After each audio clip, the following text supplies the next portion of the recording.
tardes a todos y a todas. Les damos la bienvenida muy cordial a este seminario que estamos realizando en conjunto el Instituto de Estudios Judiciales y la Defensoría Penal Pública. En esta ocasión vamos a discutir acerca de la pandemia y la aplicación del delito del artículo 318 del Código Penal. Como todos saben, en estos tiempos de estado de excepción, desde marzo a la fecha, en el contexto de la pandemia COVID que nos ha tocado llevar o sobrevivir en el país, se ha activado sustantivamente la existencia de situaciones de atentados contra la salud pública, que en definitiva han llevado a la aplicación, y por supuesto esto significa la detención de muchas personas y judicialización, por romper la cuarentena, es decir, quebrantar las órdenes sanitarias o los cordones sanitarios o los toques de queda, y la discusión se torna muy interesante en cuanto a determinar si esas conductas son susceptibles o no de ser tipificadas como el delito del artículo 318 del Código Penal. En ese contexto, hoy día tenemos a tres expositores muy interesantes: a Francisco García Mansor, que es profesional de la Defensoría Penal Pública, jefe de la Unidad de Defensa; al profesor Fernando Londoño, académico de la Universidad Diego Portales; y a la fiscal judicial Carla Troncoso. Antes de dar inicio a sus ponencias, vamos a escuchar el saludo de Rubén Romero, quien es jefe del Departamento de Estudios de la Defensoría Penal Pública, que vamos a darle ahora la palabra en este instante. Muchas gracias, Catherine. ¿Se me escucha? Sí, perfecto. Perfecto, bueno. En primer lugar, un saludo al Instituto de Estudios Judiciales, su director Mauricio Lave, a los organizadores por parte de la Defensoría Penal Pública, a ti, a Francisco García, por tener la iniciativa de poder discutir sobre un tema que es absolutamente contingente y que nos afecta no solamente al sistema de justicia, sino que a toda la ciudadanía. Por supuesto, saludar a los invitados que gentilmente nos acompañan, especialmente el profesor Fernando Londoño, quien ha tenido una opinión destacada en esta materia y pudiendo iluminar distintos criterios sobre cómo administrar esta nueva legislación. Y también para la fiscal judicial Carla Troncoso, un saludo para ella. Por supuesto que a las magistradas y magistrados presentes, a los defensores, a las defensoras, a todos los operadores, público en general, para discutir sobre el artículo 318. Pero 318 es simplemente un número, es un artículo que está inserto dentro de una realidad que sin duda es muchísimo más amplia. Esto está inserto dentro de una tragedia mundial, una tragedia nacional. La cantidad de pérdidas humanas, vidas, familias afectadas, la enorme desgracia que esto ha significado, la desgracia, por supuesto, ya de segundo grado, la desgracia económica que esto también ha significado, es el contexto en el cual las medidas de disuasión, las medidas de poder controlar este virus, esta enfermedad que ha azotado al mundo, termina siendo la herramienta sobre la cual hoy día vamos a discutir. En primer lugar, discutir sobre si esta herramienta, el artículo 318, una legislación que es de carácter penal, resulta o no ser el instrumento más idóneo para poder enfrentar lo que es la gestión de la disuasión y el control sanitario. Discutir también sobre si la política criminal, que a partir de esta legislación sea o no la más pertinente, también esta política criminal con la cual se ha administrado el artículo 318 es la más idónea, es la más adecuada. Si es aquella que permite realizar las distinciones que de alguna manera finalmente son las que permiten distinguir situaciones y generar justicia sobre aquellos que infringen la norma. Y finalmente, referir sin duda a que esa política criminal, esta legislación, si es o no más la idónea para poder enfrentar esta tragedia, es una carga es un ingreso al sistema que sea razonable a partir de los volúmenes con los cuales finalmente se prevé, considerando que estamos a puertas de que se gatillen todos los procedimientos de artículo 318, cuando comiencen a regir los plazos para manifestar disconformidad. Se prevé sin duda un enorme carga de trabajo para tanto los tribunales, para el propio Poder Judicial, la propia Fiscalía, la Defensoría, y poder tener una reflexión sobre cómo poder gestionar de una manera más adecuada todo lo que significa poder tramitar y procesar todas estas infracciones. Sin duda que esto no interesa solamente al sistema, sino que al ciudadano directamente. Y por lo tanto que podamos tener una opinión, que podamos discutir entre los operadores en un ambiente neutro como este, en un ambiente técnico, para poder vislumbrar las mejores salidas, incluso lo que está actualmente en el Ministerio de Justicia, posibilidades de poder afinar la norma, dándole salidas eventualmente al Poder Judicial, mayores facultades para que pueda hacer las distinciones y finalmente administrar una justicia en materia de 318, es lo que nos convoca hoy desde distintos puntos de vista, desde el punto de vista académico, con el profesor Londoño, la opinión de la Defensoría, la opinión de el propio Poder Judicial a través de doña Carla Troncoso. Por lo tanto, felicitar, agradecer esta oportunidad de poder escucharlo y dar la palabra ahora a los invitados para que comencemos a discutir sobre este tema. Así que devuelvo la palabra a la moderadora para que demos inicio a esta discusión, agradeciendo la posibilidad, por cierto, de haber podido participar en este saludo. Un saludo para todos, muchas gracias. Muchas gracias, Rubén, por tus palabras. Para los que se vienen uniendo, les quería decir que a través del chat vamos a recibir todas las preguntas que quieran formular, porque al final de las exposiciones vamos a tener una ronda de preguntas, de manera que vamos a estar recibiéndolas por esa vía. Nuestro primer expositor es Francisco García Mansor, quien es integrante de la Defensoría Penal Pública, jefe de la Unidad de Defensa actualmente del Departamento de Estudios y Proyectos, y anteriormente en su carrera ha sido abogado de la Unidad de Estudios de la Defensoría Regional Metropolitana Norte y previamente ha sido defensor penal público. Hoy día él nos va a exponer acerca del delito del artículo 318, procedimiento monitorio y la recarga del sistema procesal penal. Francisco, tienes 15 minutos. Muchas gracias. Bien, muy buenas tardes a todos, a todas. Agradecer en primer lugar, por supuesto, al Instituto de Estudios Judiciales, en la persona de su presidente, don Mauricio Lave, a Catherine Ríos, a Rubén, y principalmente también a la magistrada fiscal, doña Carla Troncoso, a quien conozco hace muchos años. De hecho, partí litigando en el 14 Juzgado de Garantía con ella, y debo además decirle públicamente que aprendí, de hecho, muchísimo en esa instancia, y por supuesto también a Fernando Londoño, quien en este es un muy destacado académico, pero que en este tema en particular ha asumido un rol bastante interesante en términos de dar su opinión de una forma bastante clara y frontal, sin ambagajes, y que me parece que ha sido realmente un aporte para el debate jurídico e incluso también para el debate dentro de la esfera jurisdiccional. Lo que pretendo, por cierto, no es hacer un análisis dogmático del artículo 318, para eso por supuesto que está Fernando, que tiene una opinión evidentemente mucho más clara y pertinente que la mía, sino que simplemente plantear algunas cuestiones que me parecen relevantes a propósito del contexto y de la aplicación de este artículo en la lógica del funcionamiento del sistema penal. En primer lugar, la pandemia, que es un desastre sin duda sanitario, ha dado, me parece, una oportunidad porque ha tensionado el sistema. El sistema procesal penal, lo saben todos los intervinientes, funciona de una forma bastante rápida, si se quiere. Ya lleva bastantes años de implementación, pero me parece que estos temas... Este artículo en la lógica... Ahí sí.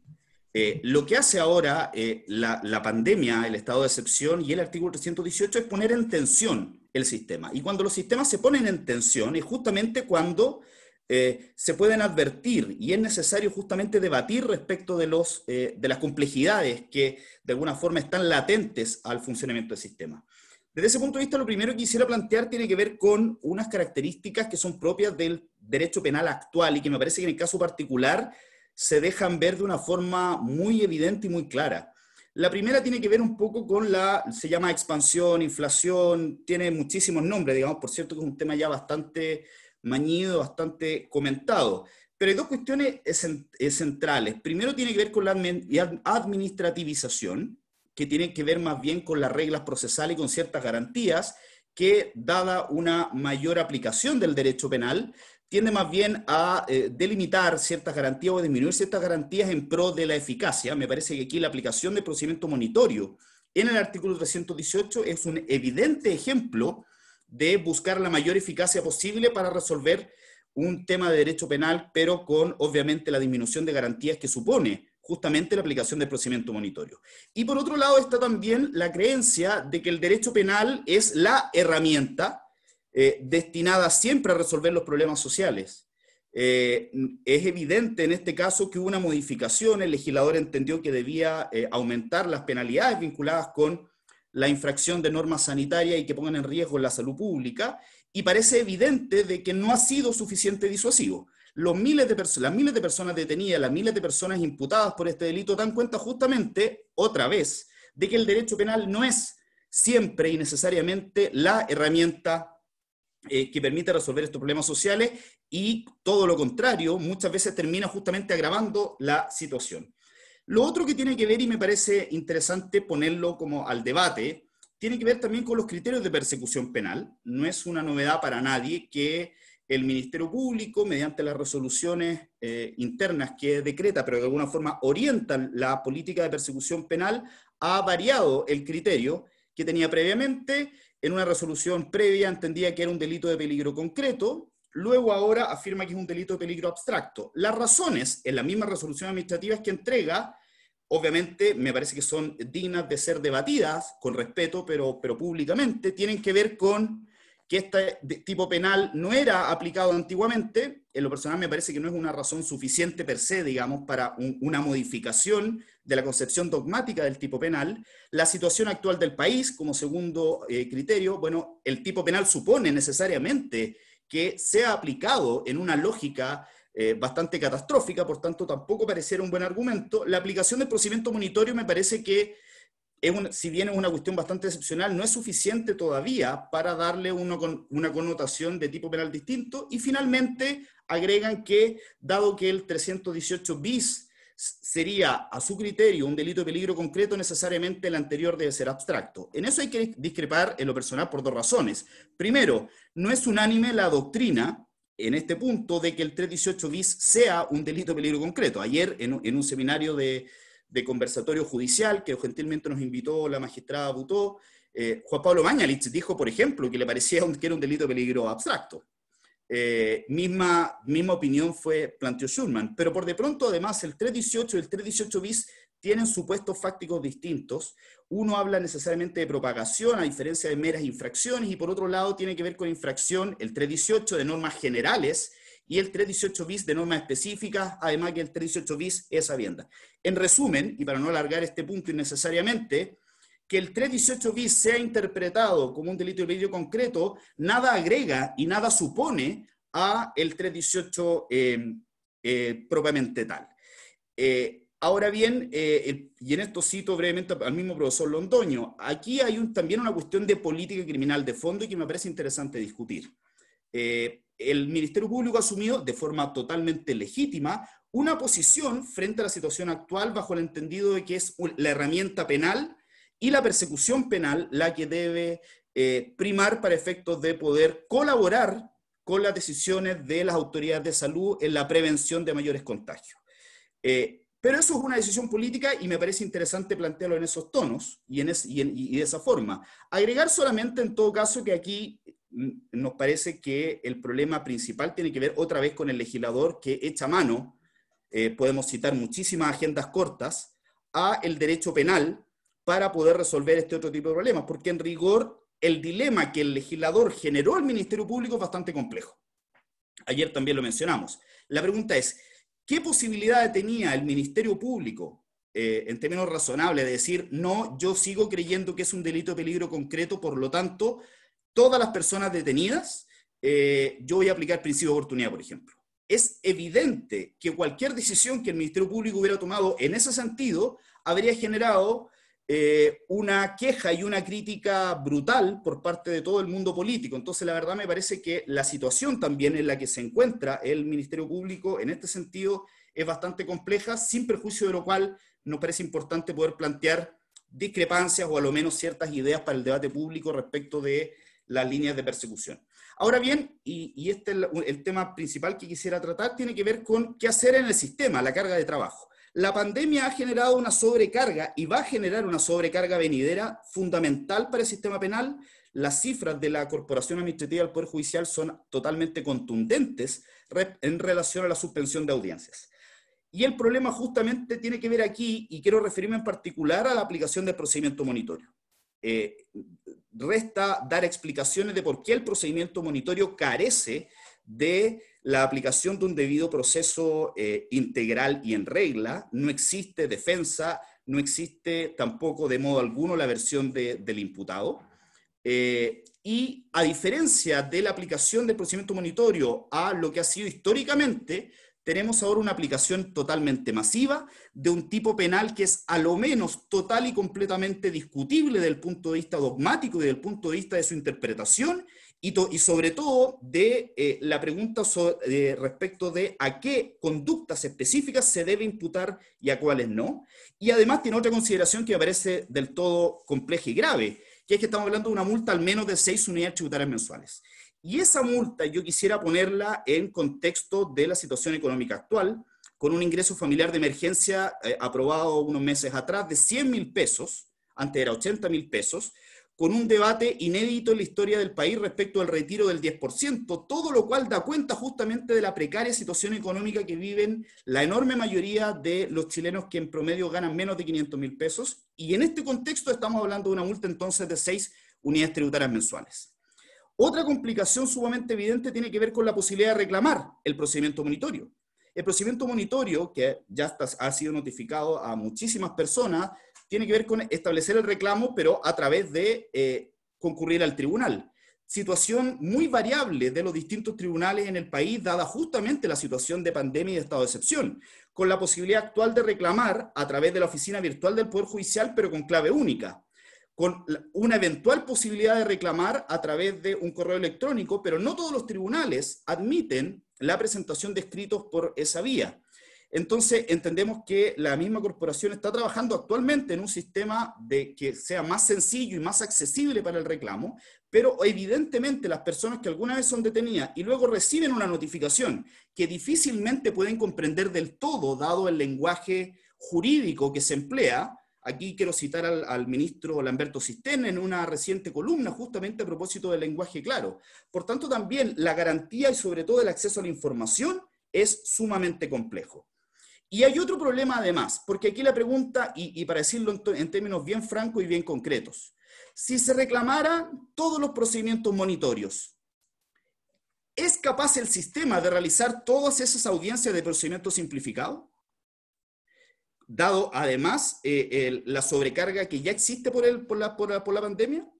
Otra pregunta relevante y pertinente me parece, si se hicieran juicios orales simplificados efectivos de todas las causas de 318 que se han presentado, ¿sería capaz el ente persecutor de poder presentar los testigos de cargo de todos esos casos? Otro aspecto relevante tiene que ver además con el tipo de alegaciones y argumentaciones. Hay jueces de garantía que lo que han hecho es rechazar los procedimientos monitorios y estableciendo que se tramite mediante procedimiento simplificado. Fiscales del Ministerio Público han apelado, muchas veces se han ido de hecho y han sido las Cortes de Apelaciones las que han debido resolver este asunto. Otros jueces han decretado sobreseimiento definitivo porque a su parecer, y ya oirá esto siguiendo la doctrina, yo diría unánime del país, entienden que los hechos imputados por el Ministerio Público de la sola presencia fuera del domicilio sin el permiso respectivo no sería por sí sola constitutiva del artículo 318, y la magistrada Andrea Díaz Muñoz, me parece que vale la pena siempre destacarlo, presentó un requerimiento al Tribunal Constitucional que, como sabemos, por ahora al menos sería parcialmente acogido. Tenemos información que además en Cochrane otro juez de garantía también habría presentado un requerimiento al Tribunal Constitucional. Entonces, bien, la cuestión es bastante compleja, pero tiene que ver además con un aspecto central. En el debate jurídico, además, es un debate complejo, porque hoy día, lamentablemente, el debate, y profesor Londoño, y yo creo que la fiscal Troncoso se van a referir a ello también, 3 minutos. por ahora se ha invitado a discutir, cuando se ha discutido, porque la excelentísima Corte Suprema aún no resuelve sobre el fondo, si es un delito de peligro abstracto o concreto. Pero lo cierto, y en esto creo ser bastante responsable, porque he conversado y compartido con distintos académicos nacionales, la unanimidad de la doctrina, en general, cree que es un delito de peligro abstracto, pero es un delito de peligro abstracto de aptitud. Eso supone, y esto es muy relevante, que los miles de monitorios presentados por el Ministerio Público a criterio de la unanimidad de la doctrina no constituyen el delito del artículo 218, porque no basta el solo hecho de estar fuera de la residencia sin el permiso para constituir este delito y faltando otros antecedentes que no se entregan. Finalmente, y para terminar, vienen cuestiones bastante interesantes a propósito del fallo que está por salir del Tribunal Constitucional, porque si no es aplicable la pena privativa de libertad, luego las medidas cautelares decretadas, prisión preventiva y otras de menor intensidad, van a quedar, por cierto, en entredicho. Falta, como ya señalé, que la excelentísima Corte Suprema se pronuncie sobre el fondo. Y lo último que quiero señalar es que además aquí vamos a enfrentarnos a un debate sumamente interesante. Es de antigua data el debate si es que la diferencia entre el derecho penal y el derecho administrativo sancionador es cuantitativa o cualitativa. El punto es que hoy día, con la interpretación propuesta por el Ministerio Público, la mera desobediencia de una norma, de una instrucción administrativa, constituiría un tipo penal. Eso supone, por lo tanto, soslayar por completo ese debate, porque ya no existiría ninguna diferencia, ninguna, entre el ilícito administrativo y el ilícito penal. Basta solamente citar, y con esto termino, el ejemplo de la situación que es pública del secretario actual del Senado, quien ya fue sancionado en un sumario sanitario con una multa de no baja cuantía. Se ha anunciado además que va a ser formalizado prontamente y además también en la Comisión de Régimen Interno del Senado ha indicado que va a tomar alguna decisión administrativa. Entonces estaríamos, a mi parecer, frente a un non tris in idem, porque en rigor tenemos una única conducta que estaríamos sancionando 3 veces. Muchas gracias.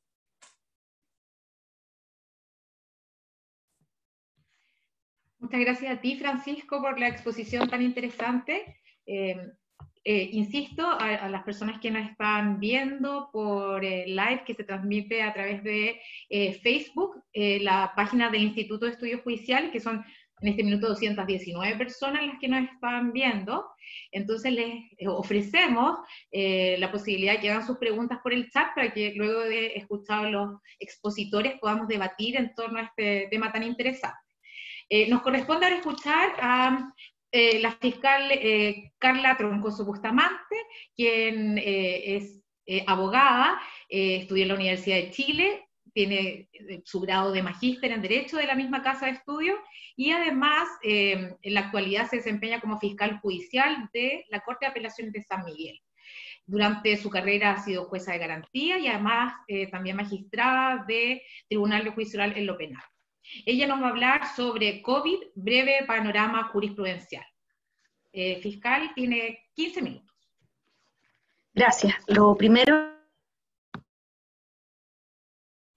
Ya, ahora sí, disculpen. Lo primero es agradecer al panel su paciencia por haberme esperado un poquito. Reitero, se me traspapeló la hora, pero aquí estamos. Francisco dijo ya en gran parte aquello en lo que yo quería poner énfasis, pero quisiera concentrarme desde este lado del mesón, como digo yo, desde este lado del estrado, tratando de generar alguna fórmula en que podamos hacer un análisis con algún grado de sistematización de lo que nos está pasando con el fenómeno 318, por decirlo así. Yo, que evidentemente mis conocimientos de derecho son muy reactivos a lo que tengamos que aplicar, y dentro de esta misma jerga sanitaria, yo podría decir así como hay doctores, yo soy como TENS del derecho, estoy en ese nivel, al menos así me considero, un aplicador práctico. He querido encontrar en nuestro desarrollo de la respuesta de este fenómeno al menos 2 grandes etapas. Para mí, en una línea de tiempo, yo diría que hay una primera etapa que es desde marzo hasta el 20 de junio de este año, o sea, cuando comenzamos tímidamente a generar lo que ya relevó Francisco, una línea de trabajo sanitaria con una línea de trabajo de seguridad pública en paralelo, donde evidentemente como la creación de un tipo penal resulta mucho más rápida de implementar que una residencia sanitaria. Antes de tener formalizado cómo iba a ser el tratamiento de los PCR, ya teníamos al carabinero sacando partes, deteniendo gente. En ese primer estadio de tiempo, que lo marco con el 20 de junio, por la promulgación de la ley 20.240, fundamentalmente lo que vimos fue el análisis de cautelares, dentro de la lógica de formalización, ilegalidad, legalidad, cautelar, y dentro de una estructura que nos obligó, yo hablo por mí, pero usando el colectivo, mis colegas que pueden estar viendo, nos obligó a atrincherarnos o a tomar posición en esta cosa bipolar, que es como si uno es abstracto o concreto. ¿Ah? Entonces ahí había que tomar posición, entonces uno entraba a la sala y dice, bueno, ¿usted qué cosa es? ¿Usted es abstracto o concreto? Entonces, porque según eso, íbamos a tomar la decisión de las medidas cautelares, y eso también tiene que ver, lo replico en los tribunales, con el derrotero de cómo vamos a tramitar las cosas. Una segunda etapa ya se nos complejiza con la 21.240, porque a este binomio abstracto-concreto, por favor, me lo toman con beneficio inventario, estamos tratando de abordar un tema mucho más complejo, el profesor lo sabe muy bien, pero a mí me gusta usar las figuras, las imágenes, para poder graficar un poco. A este mono bipolar, concreto, le introdujimos la ley 20.240, lo que nos generó un abanico de posibilidades para abstracto-concreto, abstracto-abstracto o concreto-concreto.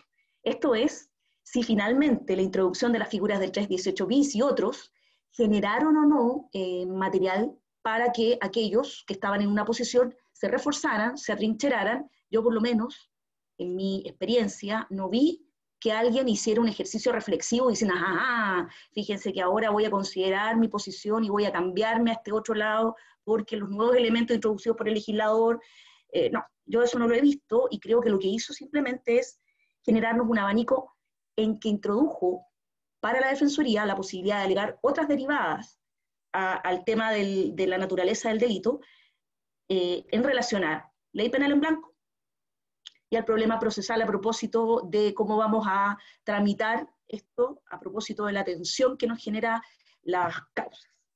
Y dentro de esta línea de tiempo, que sería desde el 20 de junio, yo al principio había pensado que podía situarla hasta el 10 de septiembre o 11 de septiembre, que es cuando el TC anuncia que va a acoger parcialmente el requerimiento que presentó la colega Díaz Muñoz, pero después, como primero no he visto la resolución, al igual que todos ustedes, y especulamos más o menos que esto va a salir por el lado de la proporcionalidad, así parece salir, no sé, una cuestión intuitiva, como todo lo que hacemos, medio intuitivo, tengo la idea de que ese no va a ser un hito, que ya no me va a servir como hito. Entonces yo lo dejo abierto. Esta segunda fase comenzó con la 21.240 y no ha terminado.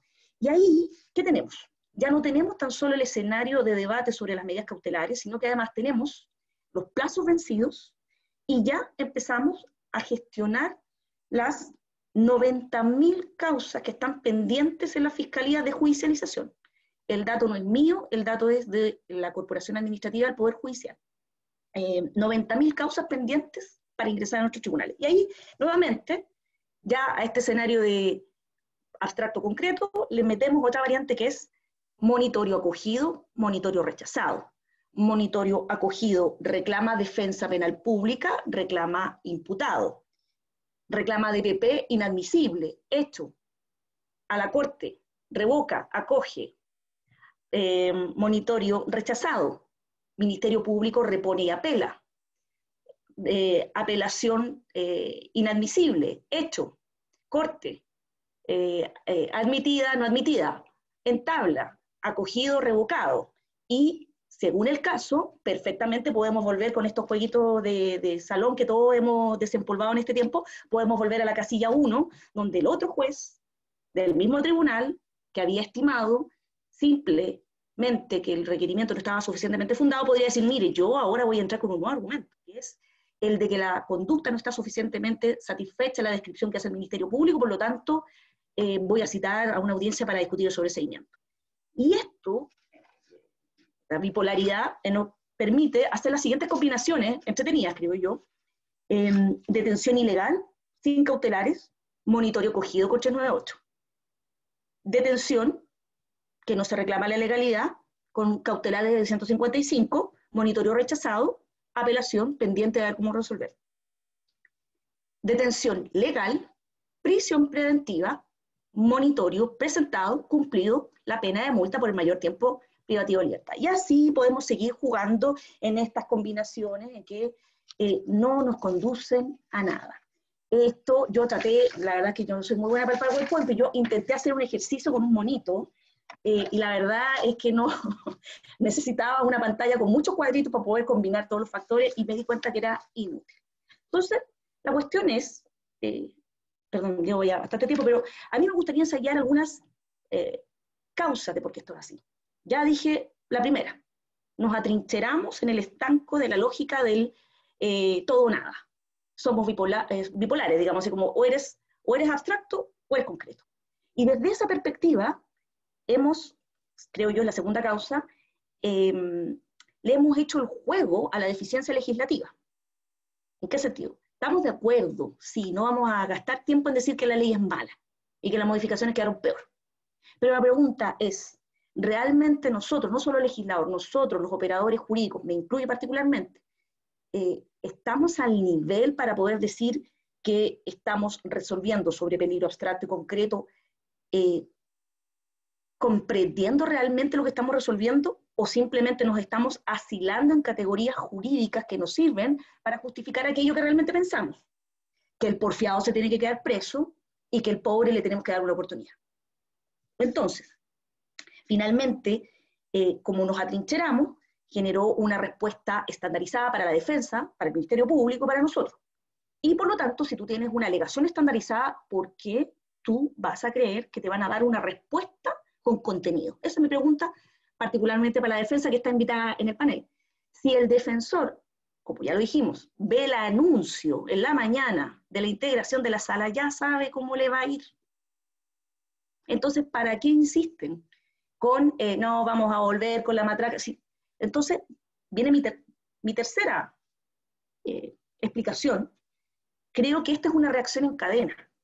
Creo que si la ley es mala, el primer operador, la primera línea en esta línea de combate penal de la pandemia, son los carabineros, el funcionario policial. ¿Usted cree que al carabinero le dieron alguna instrucción del contenido del parte para dotar de elementos que satisfagan el tipo penal? Cri, cri. Obvio que no. Evidentemente que no. Carabineros, ¿qué es lo que hace? Tuvo una instrucción. Y la instrucción, me imagino, yo, si hay algún amigo fiscal presente en la audiencia, por favor que me desmienta, pero yo me imagino que fue, mire, la primera concitación. Si tiene más de 2 en el mismo mes, lo detiene. Si tiene 3, pasa control. Si tiene 4, pedimos prisión preventiva. Yo me imagino que en un esfuerzo por tratar, no es una crítica, nuevamente, es una figura satírica, pero para tratar de manejar el encargo de utilizar la vía penal como un elemento coadyuvante en el tratamiento de la pandemia, me imagino yo que la Fiscalía generó algún tipo de estándar para poder gestionar. Como Francisco bien lo recordaba, tuvimos que decirlo lo que pensábamos del tipo penal para poder utilizarlo. Si los carabineros entonces no saben, mucho menos les vamos a pedir que tengan partes con información de calidad que le permitan al operador otorgar una satisfacción a su pretensión. O sea, ¿cómo puede pedirle al Ministerio Público usted que satisfaga adecuadamente la pretensión de pena si no sabemos si esta persona salió por porfiado, por frívolo o por necesitado? Yo pienso que el Ministerio Público está obligado derechamente a ejecutar la política de persecución. La Defensoría ha generado una batería muy creativa, muy creativa. Yo saco el sombrero porque la verdad es que es como mono porfiado, le pegan por un lado y sale con los reclamos, vamos a reclamar. O sea, yo realmente el espíritu deportivo de la defensa siempre lo he admirado, pero eso no significa que sea más contundente. ¿no es cierto? No es porfiado nomás, pero usted no lo vota. Y el Poder Judicial, al que yo pertenezco desde mi posición de auxiliar de la administración, ahora que ya no soy juez, da una respuesta a esta norma contraintuitiva. Porque finalmente a usted le repugna pensar que este pobre haitiano, que lo detienen arriba de la micro para ir a trabajar en una obra, se vaya preso, y el caballero que se fue en el helicóptero todavía no lo tengamos formalizado. No sé, estoy señalando. Es contraintuitivo. La palabra finalmente no existe en la RAE, pero en el fondo es lo contrario a la intuición. Entonces, ¿qué deberíamos hacer nosotros? Ahí vienen, o sea, seguir quejándonos de que la ley es mala, yo creo que siempre va a ser más fácil, ganancioso en tiempo en que lo que abunda son los comentaristas. Yo quisiera no ser un comentarista más, a mí me gustaría ensayar algo. Yo creo que la ley es mala, que estamos todos casados con esto, pero creo que tenemos que ser inteligentes en tratar de gestionarlo. Yo, en lo particular... 3 minutos. Gracias. Continuará. Yo, en lo particular, creo que este se trata de un delito de peligro abstracto con algo más, con un plus. El problema es que cuando yo tengo que justificarlo, ese algo más, esa puesta en peligro, esa consideración que hace que yo pueda concentrarme en lo que es salud pública, que es lo que es peligrosidad, lo que es la idoneidad, lo que es... Eso me lo tienen que dar los intervinientes. Y yo creo que eso no se va a lograr si seguimos atrincherados en la respuesta estandarizada. Entonces yo a los defensores, que son los que están hoy día acá convidándonos a conversar, yo les pediría menos creatividad y más caso concreto. O sea, yo no estoy tan de acuerdo, Francisco, que sea lo más beneficioso para todos los imputados tensionar el procedimiento para que vayamos a simplificado. Yo no lo tengo tan claro. Yo no tengo tan claro que esa sea la mejor respuesta, la justicia del caso concreto.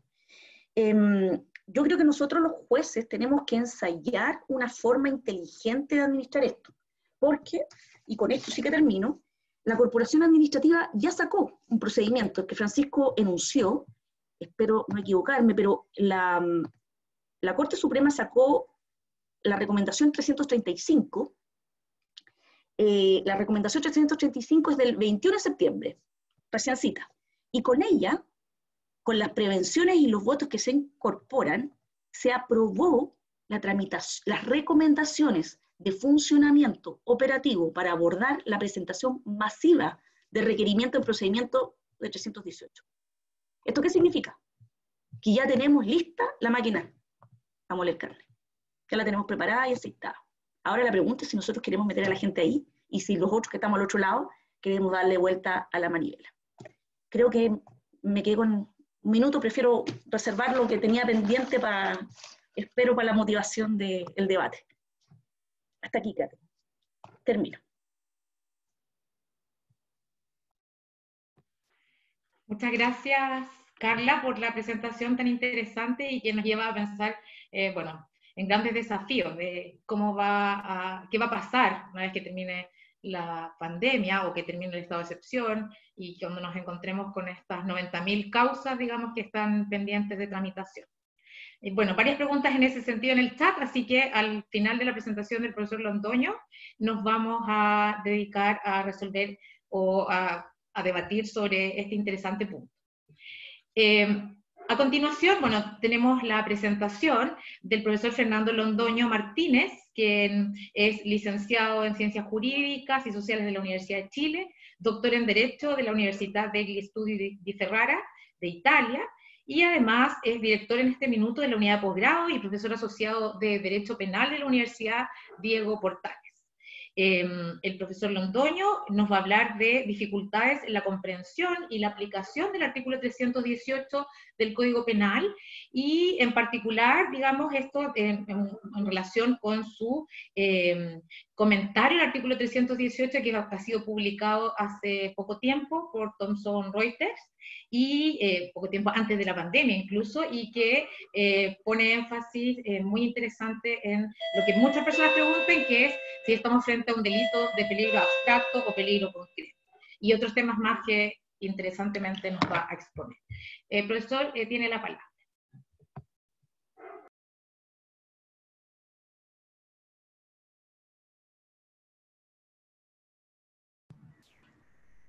el micrófono. Ahí. Sí, ahí. Ahora sí. Muchas gracias, Catherine. Agradezco al Instituto de Estudios Judiciales, a la Defensoría Penal Pública, especialmente en la persona de Rubén Romero y de Francisco, y agradezco especialmente la presentación, digamos, iluminadora de la fiscal Troncoso recién. Yo, varios puntos creo que, en varios puntos creo estar en sintonía con su sensibilidad. Espero así mostrarlo. Voy a intentar ser ágil, ¿no?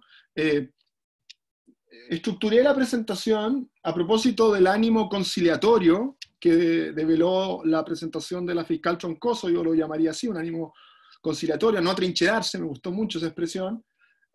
Yo estructuré mi presentación en una suerte de dicotomía, lo que nos une y lo que nos separa, ¿no? Lo que nos une y lo que nos separa, porque yo creo que hay elementos comunes y hay elementos, en cambio, que nos distinguen, nos separan en distintos planos. Vamos a ver cómo esto se presenta. Espero que sea eficaz mi presentación en este sentido. Lo primero es que la pandemia, yo creo, por más que esté manoseada la expresión, ha sido una ocasión formidable, ¿no? Única, para lo que yo denominaría un esfuerzo vivo, ¿no? Un esfuerzo vivo, algo que está aconteciendo y que va evolucionando, ¿no? Y que tiene incluso etapas, como describió la fiscal Troncoso, pero por otra parte compartido, de comprensión de una serie de fenómenos y de problemas jurídicos, ¿no?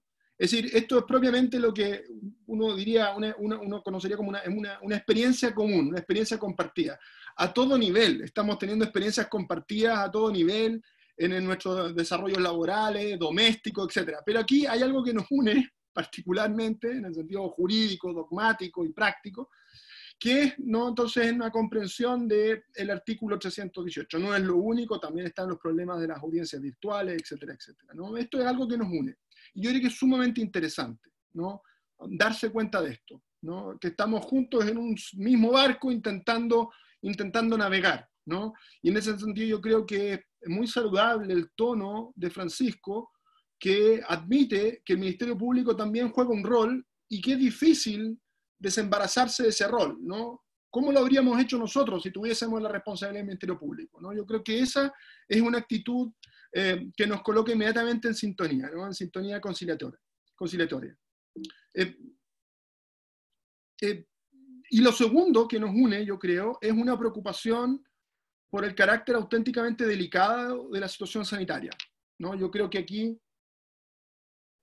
quienes en el bipolarismo de la fiscal Troncoso, ¿no? Al que aludía, quienes somos más concretos, o estamos más cerca de lo concreto, de ninguna manera pretendemos afirmar que lo que nos está pasando no es delicado, no es grave, ¿no? Yo personalmente, no viene al caso, pero tengo persona familiar que estuvo muy, muy comprometido con el COVID-19, ¿no? Muy, muy comprometido, una persona mayor, ¿no? Así que de ninguna manera acá hay un ánimo de trivializar esto, ¿no? Es decir, evidentemente se trata de una situación de contagio muy delicada. Ahora bien, lo que nos separa, ¿no? Lo que nos separa es una precomprensión del artículo 318 que ha sido marcada por la política de persecución del Ministerio Público, ¿no? Ha habido dos momentos, ha habido un vaivén, efectivamente, antes de la pandemia había una interpretación del delito peligro concreto, dejemos ahora eso de lado, pero ya a partir de la Instrucción General 57-2020, en el marco, además, en la estela dejada por la Ley 21.240, el Ministerio Público afirma que se trataría aquí de un delito de peligro abstracto. ¿Esto qué supone? Supone en concreto la criminalización de la mera infracción del toque de queda y de la cuarentena territorial, ¿no? Esto es lo que ha desbordado el sistema, esto es lo que ha colapsado el sistema, ¿no? Yo le denomino un desborde autoritario, por ahí escribí algo sobre un efecto Cenicienta, intenté hacer un ejercicio de reducción al absurdo para mostrar hasta qué punto el Ministerio Público, digamos, estaba criminalizando un hecho carente por completo de lesividad, ¿no? De lesividad. En este contexto, el Ministerio Público ha esgrimido el alcance de la fórmula peligro abstracto, cual si esta palabra mágica, peligro abstracto, sirviese para dar cobertura a la mera infracción del toque de queda o de la cuarentena territorial. ya por un contagiado, pero ya la mayor cantidad de las veces por un no contagiado. Es incorrecto esto, ya lo hacía ver Francisco muy bien, ayer el profesor Juan Pablo Mañalich, entiendo yo también Miguel Schurman, si no me equivoco también Tatiana Vargas, argumentando desde una noción de peligro abstracto. Los tres se plantearon, ¿no?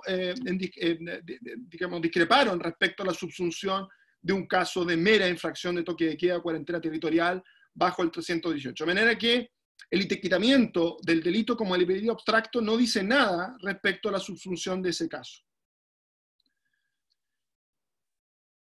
Ahora, volvamos a lo que nos une. Y es que todo habría sido más fácil si contásemos con un aparato sancionador administrativo robusto.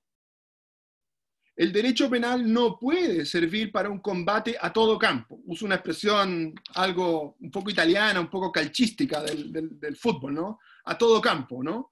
De la pandemia, ¿no? Lo que en otros lugares denominado el enfoque micro. Esto es una insensatez, ¿no? Evidentemente, y esto aquí la experiencia comparada lo ha demostrado, la manera de lidiar con los denominados porfiados, ¿no? Y con tantos otros casos que han colapsado el sistema penal, era depositar la administración, la gestión de este conflicto en un aparato administrativo sancionador. No lo tenemos. Lo tenemos para el tránsito, ¿no?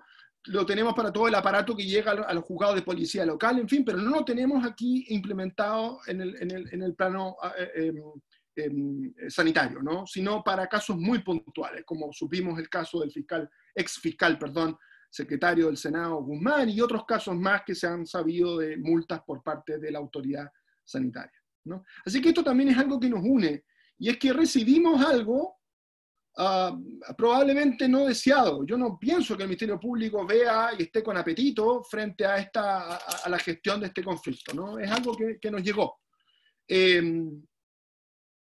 Ahora, las consecuencias de esto están en lo que de Francisco antes aludía como administrativización del sistema penal, ¿no? Sobre esto no quiero latear, ya he escrito sobre esto, se ha dicho mucho, ¿no? La forma de gestionar estos casos a través ahora con la ley 21.240 del monitorio supone realmente una bagatelización del sistema penal.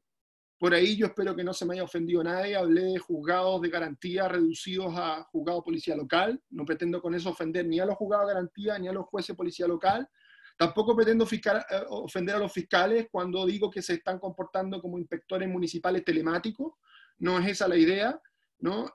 Pero eso es lo que está pasando, ¿no? Eso es lo que está pasando.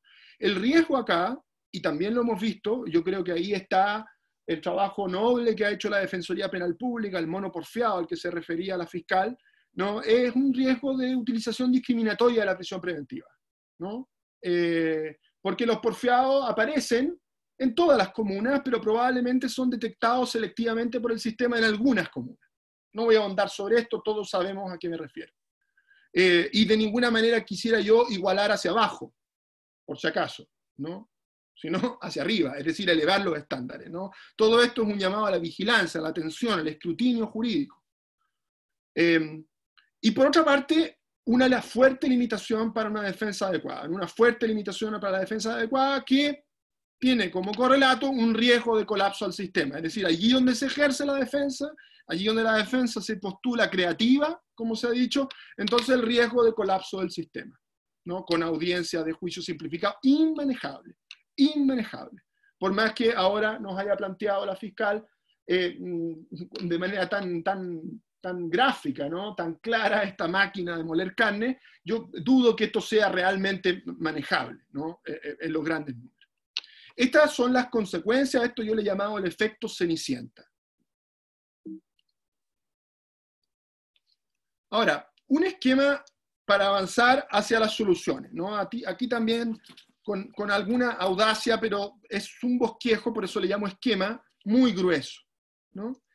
¿Cómo salimos de este atolladero? Por supuesto, planteo esto con absoluto pudor, ¿no? Yo creo que hace muy bien la fiscal Troncoso cuando muestra la multiplicidad de factores que están en juego y con pudor, con sano pudor, se inhibe de mostrar un gráfico que lo represente.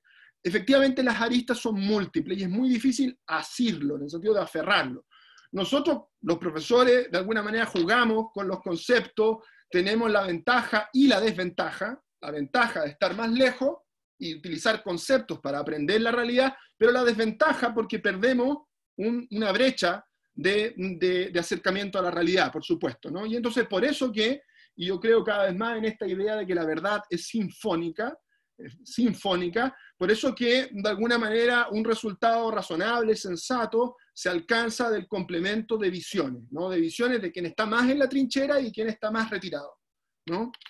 Así que lo que ofrezco es no desde la trinchera, lo que ofrezco es algo, si ustedes quieren, libresco, que resuelve un aspecto del problema, pero es en lo que yo puedo modestamente contribuir desde la academia, ¿no? Un esquema interpretativo, entonces, con miras a una solución. Lo que nos une, ¿no? Lo que nos une, y aquí estoy en un diálogo tácito, implícito, con mi querido colega Juan Pablo Mañalich, ¿no? Él ha seguido, porque lo hemos discutido, lo he escuchado en presentaciones, no he tenido a la vista un texto, pero lo hemos discutido mucho, él ha seguido un derrotero distinto, paralelo al mío, pero yo creo que inspirado en el mismo ideal de colocarse de alguna manera en una posición intermedia, moderada, no quiero decir aquí intermedio en el sentido ecléctico, sino que moderada en el sentido de rehuir ambos excesos, ¿no? En ese sentido también lo que nos une, ¿no? Lo que nos une en una propuesta de reconstrucción del 318, ¿no? Que arranca de la moderación, es decir, desde la toma de conciencia de que aquí no se trata de criminalizar una mera infracción administrativa, por un lado, pero que por otro lado tampoco se trata, en contra de algo que podría pretender la Defensoría, yo sé que no lo ha pretendido, de exigir algo así como una suerte de tentativa de lesiones, ¿no? Y entonces empadronar a los testigos, poco menos, no. Entonces, en ese sentido, una moderación. Y por otra parte, diferencia con el texto positivo. Yo creo que eso es algo también que nos une en este esfuerzo, ¿no? Una diferencia con el texto positivo. Y la diferencia con el texto positivo supone, a diferencia de lo que ha hecho el Ministerio Público, este es mi punto más crítico, aquí es donde he sido más duro con el Ministerio Público, es reconocer que el texto del artículo 318, en su configuración 1969, Catherine, sí, voy a intentar redondear la idea, exige una puesta en peligro para la seguridad pública, que es distinta de la mera infracción de cualquier normativa sanitaria. Si esto se traduce como un delito de aptitud o de un delito de peligro abstracto concreto, eso es algo que está por verse. La fiscal Troncoso hablaba de algo más, de pedirle algo más. Bueno, en esa línea voy, ¿no? De pedirle algo más que la sola infracción de cualquier norma sanitaria. Es decir, una exigencia de peligrosidad que se deposita como juicio de valor a cargo de los tribunales conforme una razonable experiencia jurídico-social. Yo creo que hasta ahí todavía ese es un marco que nos une con el esfuerzo que otros colegas están realizando. Tomo esa fórmula de un trabajo de Bustos-Politov de 1968, más radical que este esfuerzo. Yo creo que en ese sentido va la reconstrucción. Es decir, la búsqueda de un factor especial de peligrosidad, cual elemento típico, ¿no? Este es el esfuerzo que estamos intentando hacer. Es decir, encontrar en este delito, llámese delito de peligro abstracto, encontrar un factor de peligrosidad equivalente a esos delitos de peligro abstracto con los cuales los operadores están más habituados. Es decir, delitos de tráfico de droga, manejo en estado de ebriedad. ¿A alguien se le ocurriría pensar que puede haber tráfico de droga si no hay droga? Ahí está el elemento típico de peligrosidad implícito, que da cuenta de una forma de razonar del legislador que le permite hacer una suerte de acortamiento y dar por entendida la peligrosidad. En eso radica la idea de peligro abstracto. O alguien entendería que puede haber manejo en estado de ebriedad si la persona efectivamente no tiene dosis de alcohol en la sangre, ¿no? Y entonces, en esa línea se coloca el esfuerzo hermenéutico que estoy proponiendo. Ahora, quiero aclarar, la insuficiencia en todo caso, porque se me dice, ese factor de peligrosidad, por ahí se me ha contestado esto por el parte del Ministerio Público o algún operador muy ingenioso. Oiga, ¿pero qué está buscando usted? Si la peligrosidad ya está dada por el ambiente, estamos en pandemia, ¿usted no lo sabe? ¿En qué país vive? ¿O en qué mundo vive? ¿No? Entonces, dice, basta la mera infracción de la norma porque todas las normas son funcionales a contener la pandemia en un contexto donde el solo ambiente es peligroso. Si usted sale, corre el riesgo de volverse un vector y por esa vía colapsar el sistema de salud pública. Esto es falso, yo creo que no es nada más que un rodeo para volver a una lectura reductiva del artículo 318, que es la que ha propuesto el Ministerio Público, ¿no? Esto puede justificar esta peligrosidad, llamémosle ambiental, atmosférica, puede bien fundar las medidas administrativas de distanciamiento social. Yo no lo discuto. Fíjense cómo lo voy a discutir. Estamos todos en nuestras casas teniendo un seminario virtual. Yo personalmente llevo 6 meses, como ustedes me imagino, en la casa. O sea, evidentemente la peligrosidad ambiental no se discute y funda las medidas de distanciamiento social que nos tiene a todos en nuestras casas, las cuarentenas, los toques de queda, etc. Y, mutatis mutandi, la infracción, o sea, la sanción allí donde hay una infracción. Pero no puede fundar al mismo tiempo, sin más, la responsabilidad penal. Ahí se me fue en la lámina poner penal, la responsabilidad penal. Esto no es lo que exige el 318 desde 1969. Ahí es donde veo que el Ministerio Público ha sostenido una tesis contra legem. Tacha un segmento lingüístico de la ley muy claro. La búsqueda entonces de ese algo más, que es poner en peligro la salud pública, ¿no? Vamos a buscar ese algo más. Y lo que nos une como sentimiento jurídico en este esfuerzo es un llamado a la vigilancia jurídica. Vigilancia no en el sentido policial, vigilancia en el sentido del cuidado, de la atención, ¿no? Cuidado, atención. A no recibir todo lo que nos llegue de monitorio, ¿no? Más bien este es un llamado al Ministerio Público que hago antes, a la vigilancia jurídica, al escrutinio. Y por último, Catherine, disculpa si entiendo que tenía 20 minutos, por eso pensé la presentación, si me puedo exceder 2 minutos, pero con esta lámina termino. Con esta lámina. Nos queda tiempo, así que para que termine bien la idea, no se preocupe. Muchas gracias. Hasta ahí lo que nos une en este esfuerzo que, como digo, jugando un poco de memoria, a cierta distancia, entiendo yo que han emprendido otros colegas y estoy pensando fundamentalmente en el colega Juan Pablo Mañalich, ¿no? Lo que nos separa. Aquí, esto ya sería una cuestión más bien de parte especial, entre comillas, ¿no? Acá yo creo que hay 2 caminos o propuestas para darle contenido a aquella fórmula, ¿no? Es decir, a este algo más, a esta exigencia de peligrosidad, que por lo demás no solo se desprende del texto, también, digamos, calza con el sentido común, ¿no? Que no puede ser que la sola infracción de la norma sanitaria, de cualquier norma sanitaria, valga inmediatamente como espacio de responsabilidad penal.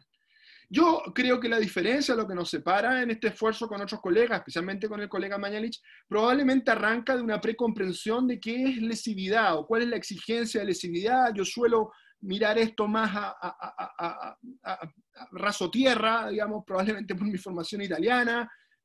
A lo mejor Juan Pablo lo mira desde un punto de vista más normativista. Vamos a ver en qué radica esto, pero no quiero ahora dar la lata ni entrar en ese rollo. Quiero ser bien operativo en esto. Una fórmula para darle contenido a esta exigencia de peligrosidad es la que yo he propuesto, todavía a modo esquemático, no la he desarrollado en todos sus detalles, en un trabajo ya viejo, ahora todo es viejo, ¿no? De mayo me parece, publicado en Criminal Justice Network. La fórmula yo la denomino empírico-fáctica, ¿no? Y entonces busco una conexión extrínseca en el sentido de algo que no está en el plano normativo, que está más bien en el plano de la facticidad. Y lo que exijo, digamos, mi propuesta, es que solo puede haber 318 allí donde, lo digo así, aparezca en escena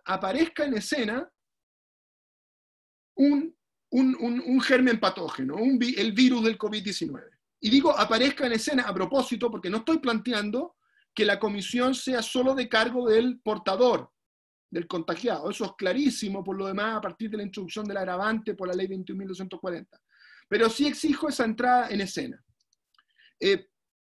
Sobre esto yo mismo he incurrido en inconsistencias y tengo que darle más vuelta. De nuevo hago mío el llamado a no cerrarnos, a no atrincherarnos en las posiciones. No hay nada más fantástico que el diálogo, ¿no? El diálogo sobre todo colegial, ¿no? Como posición del colega que lo lee a uno de buena fe, le abre a uno espacios de comprensión que antes no tenía. Yo creo que para eso están los jueces, precisamente la dialéctica entre defensores y fiscales, para descubrir esos espacios, ¿no? Nosotros también, más modestamente desde la universidad, de la academia, intentamos hacer eso en nuestro diálogo colegial, ¿no?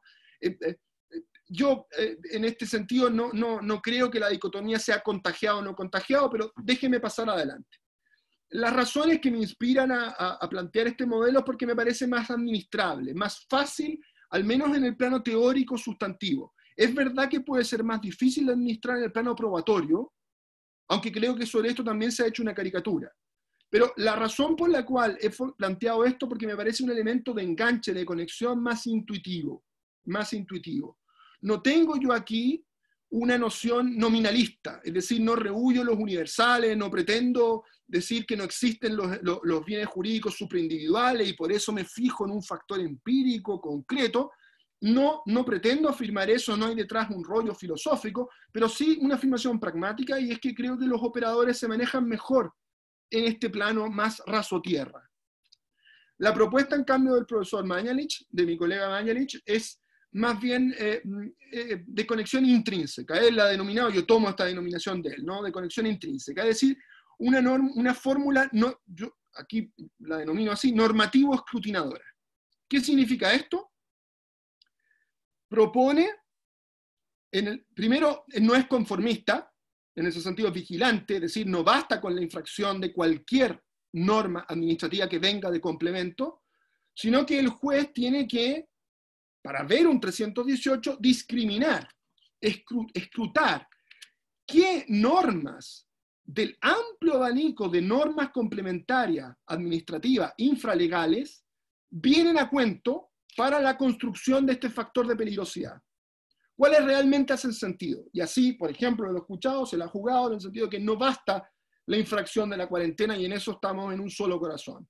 Él hace ver, en cambio, que sí podría bastar el ingreso sin mascarilla en un espacio cerrado, porque allí se corre el riesgo de transformarse los sujetos que están en ese contexto en vectores. En fin, habría mucho más paño que cortar aquí, pero no es el paño que tengo que cortar yo, es el paño que tiene que cortar mi colega, ¿no? Lo notable de esta interpretación es que por vía interpretativa propone el profesor Mañalich hacer aquello que el legislador debió hacer en la ley 21.240, que es o fue una ocasión perdida. Efectivamente, aquí tenía que el legislador arremangarse las mangas y decir, ya teniendo a la vista el fenómeno, decir, mire, este es el tipo de infracciones que sin necesidad de esperar que aparezca un contagiado o un contagio, este es el tipo de infracciones que ya en abstracto nos parecen relevantes para afirmar un peligro para la salud pública, ¿no? Y entonces ofrecer 3, 4, 5 grupos, constelaciones de infracciones cualificadas. Ese es el trabajo, ¿no? El escrutinio normativo al que llama mi colega en este contexto a hacer a los jueces.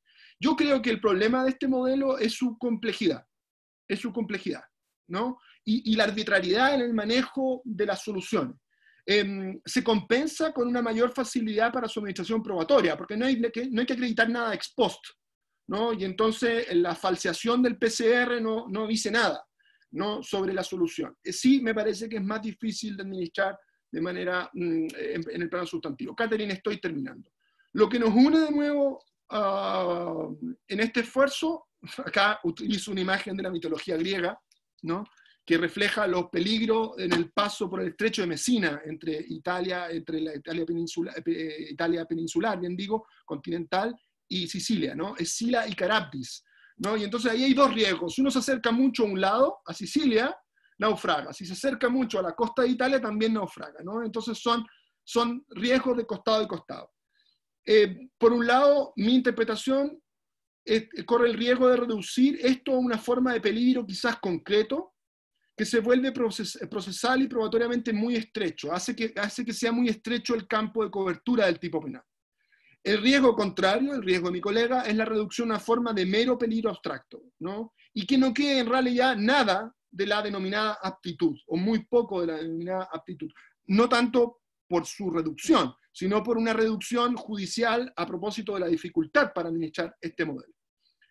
Cierro, Catherine, realmente ahora con un llamado, y aquí de nuevo lo que nos une, a la necesidad de un programa sistemático, detallado, para la administración de estas lecturas, ¿no? Yo creo que aquí nosotros, los que estamos en la universidad, en la academia, estamos al debe y tenemos que agradecer que existan estos espacios de diálogo, ¿no? Lo agradezco de verdad, muy cordialmente, porque la dogmática, si tiene un cometido, es el de ayudar. También somos coayudantes, no prepotentemente, no esta es la solución, sino coayudar a una racionalidad en la aplicación de las normas penales, de manera que se alcancen soluciones que sean sensatas, que hagan honor, que sean diferentes con el texto positivo, pero también con algo, aunque siempre tengo ciertas sospechas cuando introduzco esa categoría de la justicia material. Ya la fiscal Troncoso nos hacía ver de manera espléndidamente clarificadora cómo un juez no etiqueta los casos en función de su dimensión concreta y luego utiliza la muletilla, el concepto abstracto concreto, para resolverlo. Bueno, deberíamos evitar eso, deberíamos ofrecer un programa detallado de soluciones para que la justicia del caso concreto sea administrable con pretensiones de generalidad y de predictibilidad allí donde la teoría alcanza y tiene muchos límites, y eso lo sabemos. Muchísimas gracias, discúlpenme por el exceso.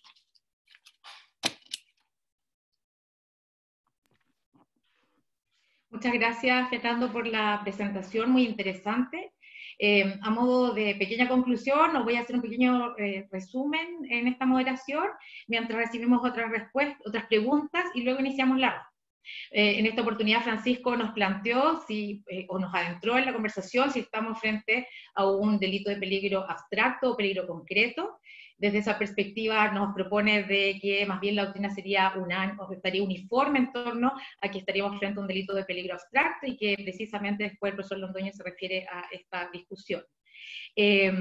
También nos propone pensar qué pasaría si se ejerce el derecho a defensa y se reclaman la mayoría o buena parte de los procesos hoy día monitorios en virtud de las multas aplicadas por infracción al artículo 318, y nos hace pensar respecto de si el sistema estaría en condiciones de poder dar abasto, y los operadores del sistema procesal penal, cómo actuaríamos frente a esa situación.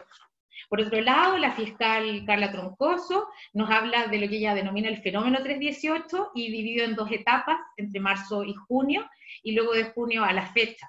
Y nos muestra esta doble cara, precisamente, la línea de trabajo entre el control sanitario y, por otro lado, la salud pública. Nos plantea también, en relación a lo que ya había avanzado Francisco, en cuanto a qué ocurre con estas 90.000 causas que hoy día se encuentran pendientes, nos abre una arista que es muy interesante, que es plantear de una manera bastante clara la diversidad y multiplicidad de resultados que hay frente a las distintas combinaciones de las resoluciones judiciales y las acciones que se pueden entablar respecto de esas resoluciones. Entonces nos muestra ahí la diversidad de formas de reaccionar, y nos propone entonces qué es lo que podemos hacer como operadores. Hace la pregunta de realmente los operadores estamos comprendiendo lo que estamos resolviendo, lo que estamos haciendo, y que sí estamos bien asilándonos frente a esta sola discusión de si es un delito de peligro abstracto o peligro concreto. Y para finalmente decir que hay varios puntos que resolver o temas que analizar, como el problema de Carabineros, que es la primera línea, si están preparados o no para enfrentar o utilizar la vía penal como coadyuvante en el control de la pandemia, y finalmente buscar la mejor forma para no hacer colapsar el sistema, pensando precisamente en los usuarios o en los imputados, ya que considera que tal vez no es la mejor solución reclamarlo todo. El profesor Fernando Londoño nos introduce en su siempre tan interesante discusión acerca de la comprensión del artículo 318, y nos llega a una conclusión que es bastante clara, en el sentido que sería mucho más fácil contar con un fuerte sistema sancionatorio administrativo sancionador, que fuera más robusto y que permitiera abordar de manera adecuada esta problemática, y no todo llevarlo a la vía penal. y también aborda el tema del riesgo del colapso del sistema, que por otro lado lo pone en vista desde las dos perspectivas, digamos, y también dice que el legítimo derecho de la defensa está en juego ahí, que en definitiva, si se hace ejercicio legítimo de la defensa de los imputados, existe la posibilidad de un riesgo, pero son dos caras de la misma moneda. Y plantea también un interesante ejercicio interpretativo, con miras a una solución, que nos dice, buscando por lo menos resolver algunos de los aspectos del problema, y nos habla de su postura, y el profesor Juan Pablo Mañalich, que plantean entonces tal vez buscando una postura más bien moderada, rehuir ambos extremos y reconstruir el artículo 318, donde podríamos hablar de un delito de peligro abstracto concreto o un delito de aptitud. Y luego finalmente hace un interesante llamado a la vigilancia jurídica o al escrutinio, que no debemos dejar pasar todo lo que se nos presenta como un delito de peligro, delito del artículo 318, y que no cualquier infracción sanitaria constituiría precisamente delito en los términos del artículo 318 del Código Penal, porque básicamente solo si aparece en escena un agente patológico nos estaríamos frente a lo que eventualmente podría constituir un delito de peligro en los términos que plantea el legislador desde el año 1969, que expresamente exige que haya una puesta en peligro de la salud pública. De esta forma creo que se abordaron varias temáticas muy interesantes, que están muy relacionadas también con las preguntas que han formulado las personas que nos han seguido en este seminario. Les propongo a los expositores que voy a realizar una primera pregunta que va dirigida a Francisco, y voy a además dejar dos enunciadas para que los demás vayan también pensando, porque no están dirigidas a iba a decir interviniente, perdonen, es la práctica que me confunde. Entonces voy a dejar enunciadas otras dos preguntas para que vayan pensando. La pregunta que dirige a Claudia Fuentealba a Francisco García es si puede aclarar por qué afirma entonces que hay una doctrina unánime en la consideración de que son delitos de peligro abstracto o de aptitud. Esa es una pregunta para Francisco, pero tenemos otras preguntas, por ejemplo, que es muy interesante de María José Sangüesa, que dice, ¿cometen los adolescentes la infracción del artículo 318 del Código Penal? Esa es una pregunta abierta. Otra es, en el contexto de personas que cumplen la pena sustitutiva de libertad vigilada de la ley 18.216, ¿se le revoca la pena sustitutiva si la persona es condenada por el artículo 318? Esa pregunta la hace Claudia Delgado. Vamos a dejar estas dos ahí pendientes, contesta Francisco, y luego le doy la palabra al que quiera responder las preguntas que se han planteado. Bueno, muchas gracias a la pregunta a Claudia Fuentealba, pero me permite quizás clarificar un poco mejor la posición. Cuando yo planteo que haya acuerdo unánime en la doctrina, y para seguir usando la misma jerga de lo que nos une, me refiero al algo más del que hablaba la fiscal Troncoso y de que hablaba Fernando Londoño y que habla Juan Pablo Mañalich, Tatiana Vargas, Schurman, María Cecilia Santibáñez, y yo diría prácticamente, y ahí me refiero a la unanimidad de la doctrina. La unanimidad de la doctrina plantea que la mera infracción de una norma sanitaria, y particularmente el hecho de estar fuera de la residencia sin el permiso restrictivo, ya sea en una cuarentena municipal o ya sea toque de queda, a esa conducta le falta algo más para ser constitutiva del artículo 318. Y en esto hay unanimidad en la doctrina. Cuestión distinta, porque como decía Fernando Londoño, claro, Mañalich sigue más bien a Kinhäuser con su idea, por supuesto, más normativa de los bienes jurídicos protegidos, los delitos de peligro en términos de afectación de la seguridad. No están de acuerdo exactamente en si existe. Juan Pablo Mañalich dice que no existe algo así como la salud pública, como bien jurídico protegido, digamos. Se discute si hay delitos de peligro de aptitud, abstracto, concreto o no, cuál es el resultado, etc. O sea, en los extremos y en la respuesta del contenido de ese algo más, sin duda que hay diferencias. Pero a lo que yo me refiero con unanimidad, tiene que ver con la exigencia del algo más. Y quiero aprovechar justamente de recoger solo en un minuto lo que plantea la fiscal Troncoso a propósito de esta solución del caso a caso, que estoy totalmente de acuerdo con ella. El tema aquí sí, para hacer la precisión importante, es que cuando hablamos de los miles de casos de monitoreo, estamos hablando, yo me atrevería a decir, casi en su totalidad de requerimientos hechos en serie, donde, y por lo tanto, el caso a caso no difiere, porque la imputación efectuada masivamente en monitoreo, porque hay casos que son distintos, por supuesto, pero en monitoreo, el caso a caso no es distinto. Y el caso a caso, la descripción fáctica que se imputa a los sujetos, no alcanzaría al 318.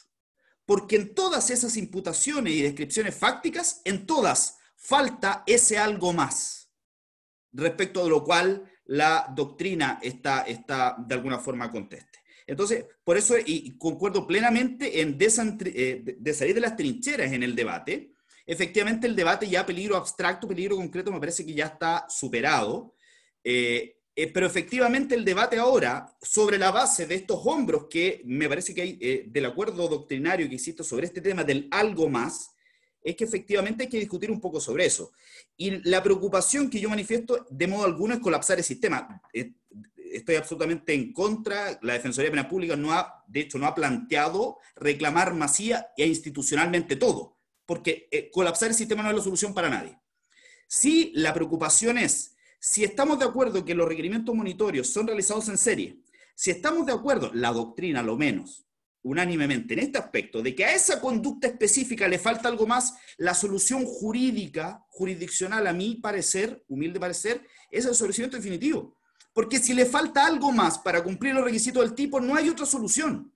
Mi preocupación es que la solución probablemente del sistema pueda ser otra, y es, no importa, 318 monitorio, no importa, no obstante los requisitos legales, artículo 70, 1TM, no importa 398 suspensión por 6 meses, porque básicamente el sistema, previendo una carga, y es mi preocupación, tiende más bien a resolver de una forma que pueda suponer eventualmente más bien de común acuerdo, pero con una mirada, a mi entender, más bien para proteger el sistema de la carga de trabajo, más que eventualmente resolver las cuestiones en concreto. Pero solo para terminar entonces, la unanimidad de la doctrina, a mi entender, digamos, tiene que ver justamente con la exigencia de este algo más, y que quiero recalcar, ese algo más no está presente en las descripciones. ¿Cuál sea ese algo más? ¿Cómo podemos clasificarlo dogmáticamente? Y esto se va a dar, obviamente, en casos distintos más complejos. Por ejemplo, Juan Pablo Mañalich plantea que si hay una persona en un lugar cerrado, sin mascarilla, y hay otras personas, cometería el 318. Aunque ninguno esté contagiado, y aunque luego los PCR aparezcan todos negativos, para él habría el 318. O sea, sin duda, todo este debate del contenido de ese algo más es sumamente complejo y necesario. Pero yo, cuando me refiero a los casos de monitoreo, son casos que, a mi entender, siempre falta ese algo más. Gracias, Francisco. No sé si la fiscal Troncoso o el profesor Londoño quieren responder a lo que ha propuesto también a modo de pregunta en su respuesta a Francisco, o las preguntas que ya les vocé. La fiscal Carla Troncoso. Sí, gracias. A propósito de la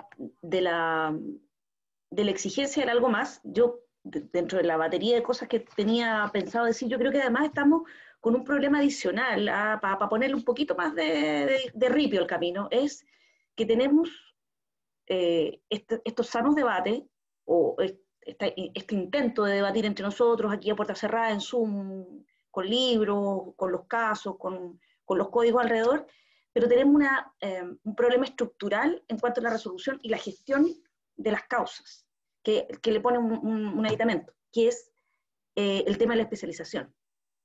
Yo sé que eso da para un seminario completamente distinto, pero además tenemos a nivel de base de los tribunales especializados de garantía y juicio oral, que podríamos llegar a tener un arreglo institucional para conversar estas propuestas del profesor Londoño, a propósito de dotar de contenido y llegar a ciertos consensos sobre la base de arreglos institucionales. Cuando digo arreglos institucionales, estamos hablando en el correcto sentido de la palabra, no estamos hablando en arreglín, estamos hablando en arreglo.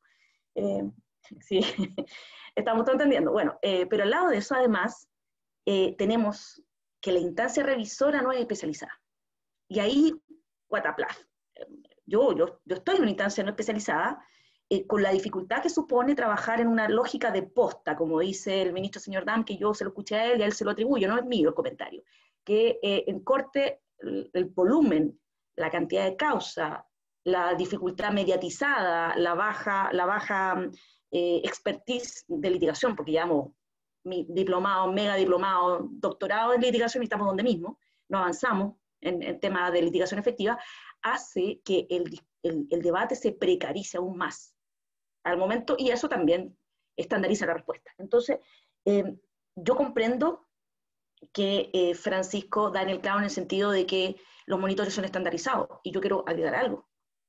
Los requerimientos simplificados también, porque todos los que hemos estado en audiencia en un lado o en otro del estrado, sabemos que el fiscal llega con la carpeta, abre la carpeta y lee el parte y le da un encuadre jurídico.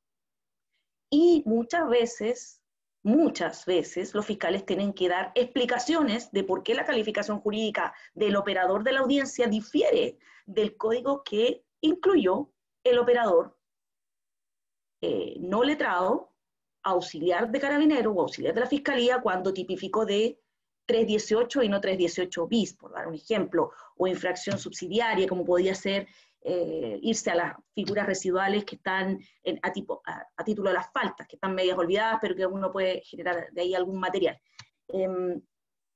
Contestando dentro de la misma línea, el documento al que hice referencia, que es este protocolo donde se aprobó un botón para tramitar masivo, Francisco, trae 8 plantillas, que son: acoge requerimiento monitorio con multa pendiente para un imputado, acoge requerimiento monitorio con multa pendiente para múltiples imputados, acoge requerimiento monitorio con multa pendiente para un imputado autorizando pago cuota, el mismo para varios imputados con cuota. El 5 es con suspensión de multa para uno, el 6 es de suspensión de multa para varios, el 7 acoge con multa cumplida, el 8 con multa cumplida para varios. O sea, tenemos 4 modelos clonados, si es uno o varios. O sea, ¿qué más claro es que el requerimiento estándar cuando el propio Poder Judicial está reaccionando de una manera estandarizada?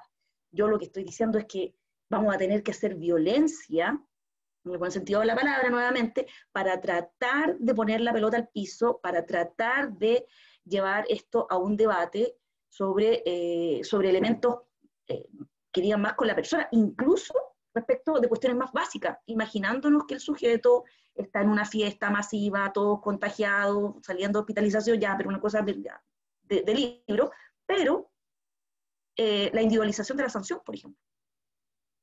¿Por qué van a ser 6, 7 UTM? No sé, ¿por qué va a ser una y otra? O sea, evidentemente va a pedir la que le permite ir como un monitor, o sea, está de cajón, pero ¿por qué no sería un tercio cumplido?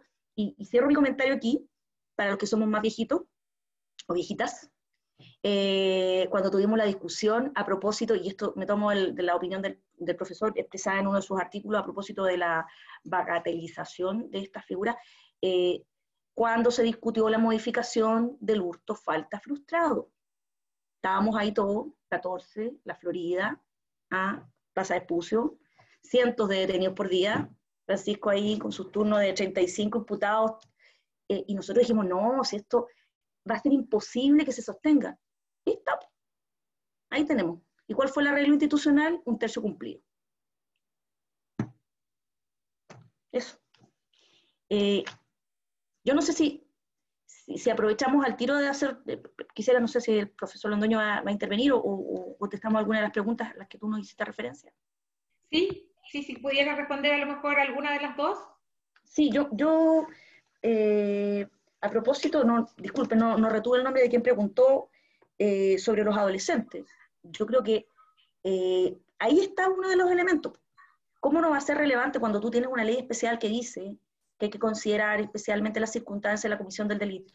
Estamos hablando, todos aquellos que hemos sido en alguna medida barnizados por la RPA, de que si hay algo que hacen los adolescentes es ser oposicionistas desafiantes, ¿no es cierto?, en la etapa aquella donde si le dan una instrucción de quedarse en la casa, lo que va a hacer es desobedecerle a la mamá y al papá, más que a la autoridad sanitaria. Entonces, sí están siendo formalizados, están quedando en prisión preventiva muchos, internación, muchísimos, porque son más porfiados, y porque son además, en nuestra categoría frívola, son frívolos también, y también son, digamos, uno podría compadecerse menos de ellos porque dice, cabrón, miércoles, ¿cómo va a aprender?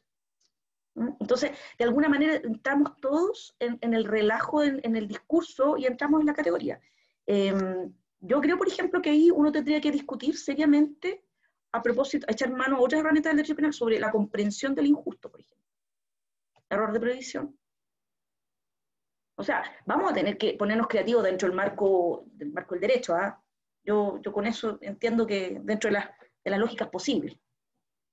Creo que no todas las respuestas creativas son buenas, porque además genera un efecto pernicioso. Perdón que me extienda, pero cuando uno intenta estratégicamente avanzar con algo, tiene que pensar institucionalmente defensa, los efectos de esto. Yo creo que la jurisprudencia a propósito del recurso de hecho que hemos generado en estos meses es terrible. Cierro con ese comentario. Profesor Fernando. Está silenciado, ahora sí. Yo no tendría mucho que agregar, la verdad. Tiendo a estar de acuerdo con lo que planteó Francisco a propósito de este acuerdo mayoritario sobre esta idea de exigir algo más al 318. Yo creo que en eso solo está el Ministerio Público y están los tribunales más bien por pasividad del desborde, ¿no? No creo que por convicciones. Si uno a lo mejor va a discutir esto individualmente, probablemente se ve que no podría o no debería bastar la mera infracción de cualquier norma sanitaria, ¿no? Yo, casi solo porque me dio trabajo elaborarlo, déjenme mostrar esta laminita que no alcancé, si puedo, Catherine, un segundo. Sí, claro. No, les va a parecer algo medio esotérico, pero acá, un segundo. Ahí, que me costó elaborarla, ¿no? O sea, yo creo, a propósito de este algo más, de la exigencia de algo más, para cuyo contenido, digamos, efectivamente hay una discusión, ¿no? ¿A qué se echa mano para llenar de contenido esta exigencia de peligrosidad, ¿no? Si vamos a recurrir a elementos más bien fácticos, empíricos, o a factores normativos. Pero yo creo que el resultado de ese ejercicio debe acercarse a lo que aquí yo planteo gráficamente como T1. Es decir, T1 es una representación gráfica de la fisiología del sistema, donde el sancionatorio administrativo es más amplio que el penal, probablemente ahí fue muy generoso con el penal, ¿no? Y lo que está pasando hoy día, T2, es que prácticamente coincide, a partir de la interpretación y la aplicación que hace el Ministerio Público, coincide en todo el sistema penal con la sanción administrativa, ¿no? Si fuera una representación gráfica del 318, perdón, el círculo rojo tendría que estar, digamos, dentro completamente, no debería haber nada afuera, ¿no? De acuerdo a la lectura. Pero yo diría, lo que debería haber acá es un criterio de selectividad de los casos, ¿no? Un escrutinio, ¿no? Apoyado con un trabajo por parte nuestra o por parte de la dogmática, ¿no? Debiese existir un escrutinio que llevase de T2 a T1 y decir, mire, sabe que solo esto, selectividad, solo esto puedo yo administrarlo por vía 318, solo esto hace sentido, ¿no? Eso es, Catherine, desde otro punto de vista, ¿no? Casi por el gusto de mostrar mi laminita, que me costó. Muchas gracias. Sí, hay una pregunta que es de Diego Mercado y que podría ser contestada por el profesor Londoño, que se pregunta a él cómo es posible que exista una norma que atribuya una sanción jurídico-penal por infracción de una regla sanitaria que son tan amplias, donde el legislador no define la conducta típica. Profesor Londoño, la invitación es abierta a los demás expositores, pero como es un tema que ha tratado ya con anterioridad en su artículo, digamos.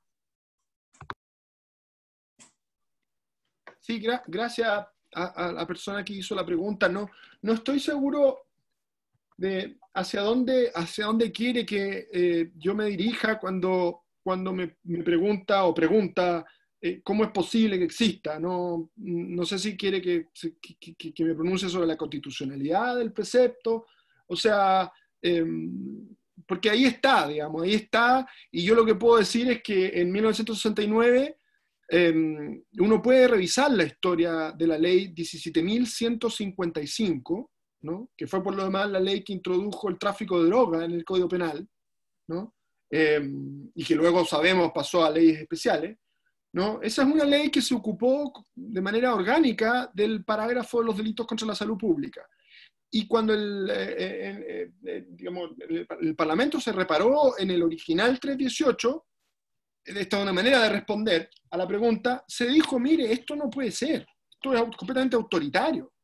O sea, el tipo original, ahora no tengo la lámina, lastimosamente, en otras presentaciones lo tenía, ¿no? Para hacer el cotejo con el tipo original del Código de 1874, no exigía ni que se tratase de reglas publicadas, algo sobre lo cual también ha habido alguna discusión, ni exigía que la infracción de las reglas se conectaran con una puesta en peligro para la salud pública. O sea, la exigencia de puesta en peligro para la salud pública no es originaria, fue introducida por el legislador de 1969 precisamente para quitarle el carácter autoritario que tenía a la disposición, ¿no? Un carácter que por lo demás tiene hoy día la falta del 495 número 1 o 496 número 1, ¿no? Y entonces ahí surge, ahí nace esta exigencia de algo más.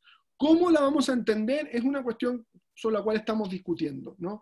Ahí también tenemos una discrepancia con colegas. Aquí puedo referirme al colega Iván Navas, que tiene una nota muy interesante también en Criminal Justice Network, y ayer escuchaba también, no se lo he visto escrito, pero ayer escuchaba también al colega Mañalich planteando la inconstitucionalidad, ¿no? Del 318, porque no está allí expresamente descrita la conducta. Yo tengo dudas, yo creo que hay espacio para una interpretación conforme, Claro, esto ya supone discutir modelos de inconstitucionalidad, ¿no? Y el alcance de inaplicabilidad. Yo aquí tengo dudas, pero más bien dudas que también son sistemáticas, porque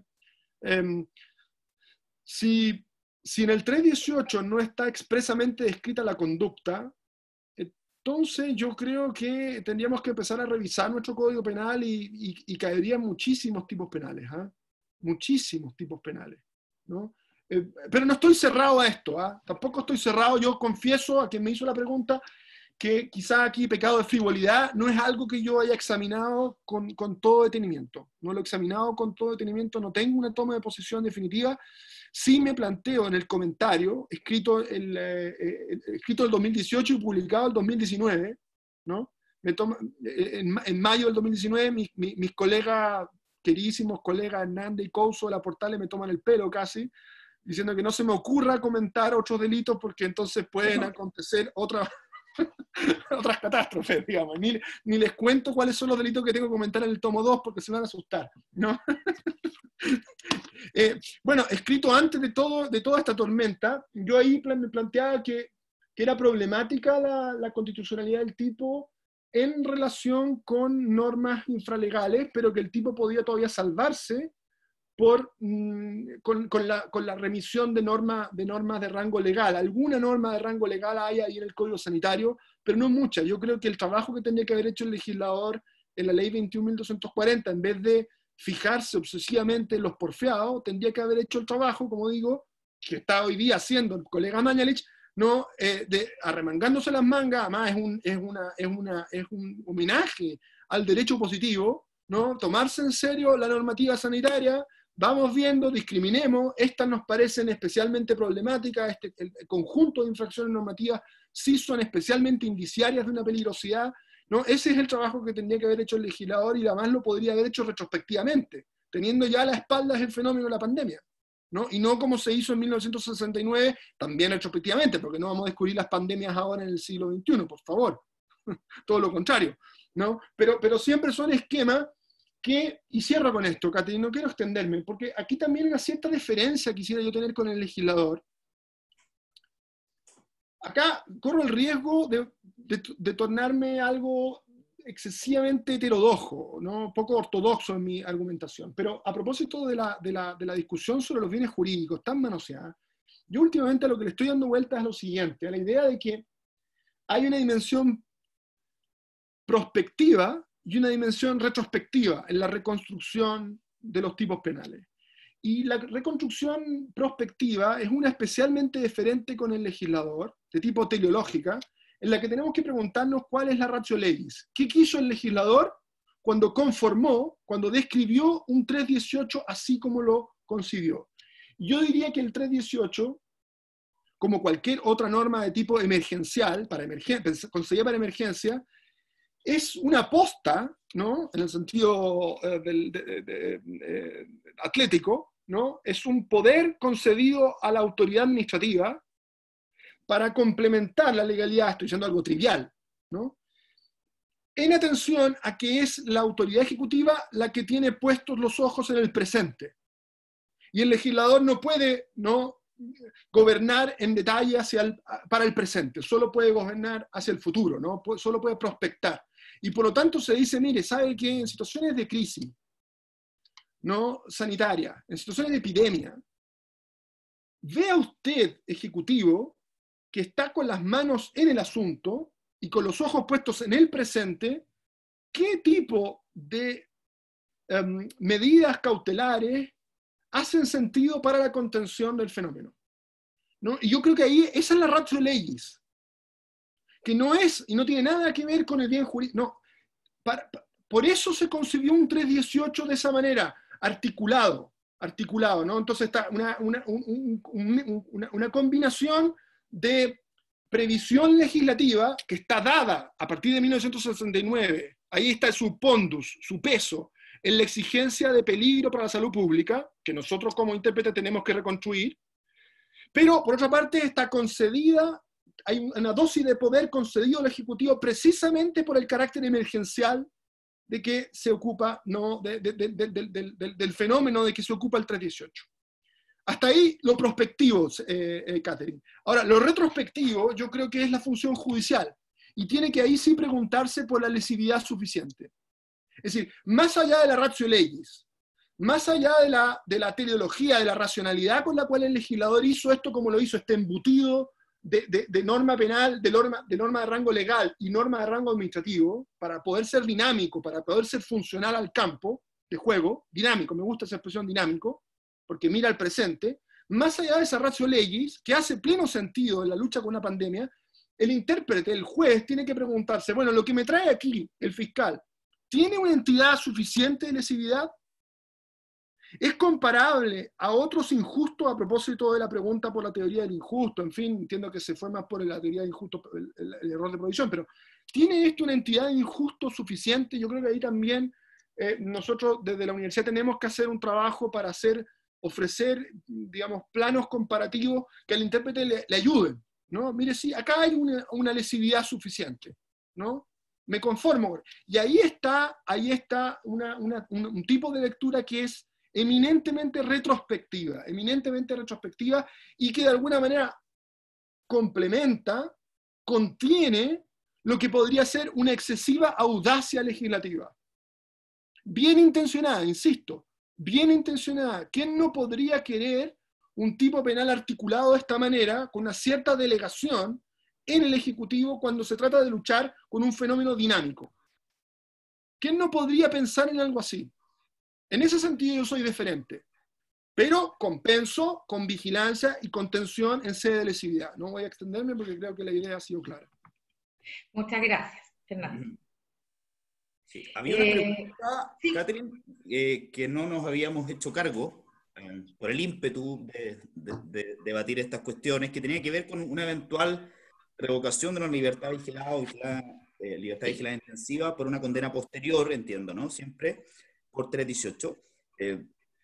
bueno, esto no es una opinión institucional, más bien personal, pero me parece que es discutible, hablando en términos así de un análisis más normativo, es discutible, y como es discutible, desde el punto de vista, al menos de la defensa, me parece siempre que es indispensable ir a juicio, intentar hablar con la persona, con nuestro representado, eventualmente que él reclame, etcétera. Y digo es discutible porque dice condena simple delito. El problema es que el artículo 25 del Código Penal, esto he tenido la oportunidad de conversarlo con Fernando y también con otros profesores, obviamente hace una distinción a propósito del monto de la multa, ¿no es cierto? Y de 4 UTM para arriba es considerado por ahí como simple delito. Pero digo que igual es discutible porque si se aplica 6 UTM por vía de monitorio, vamos a entrar en la discusión nada sencilla de si una norma adjetiva que tiene que ver con el tipo de procedimiento que está incrustado en un contexto normativo sustantivo supone algún tipo de valoración del legislador respecto de la cuestión. Y por eso digo que es discutible. Lo que sí espero, esto quizás no es políticamente tan correcto, pero que al momento de decidir una condena por 318 en el contexto de una eventual revocación, prime sin duda más bien el análisis estrictamente jurídico normativo del 318 por sobre cualquier consideración de carga de trabajo, digamos. Y me parece que en ese caso sí la independencia vertical del Poder Judicial cabe y adquiere una relevancia suprema, digamos, más allá de estas propuestas de formulario de resolución masivo, y esto lo digo a título personal, que me parece que más bien es un guiño y es una cierta orientación tácita de básicamente resolver los temas de la forma que generen menos impacto para el sistema, por sobre eventualmente consideraciones del caso concreto y del mejor derecho que es posible aplicar atendida a las opiniones expertas que hay sobre la materia.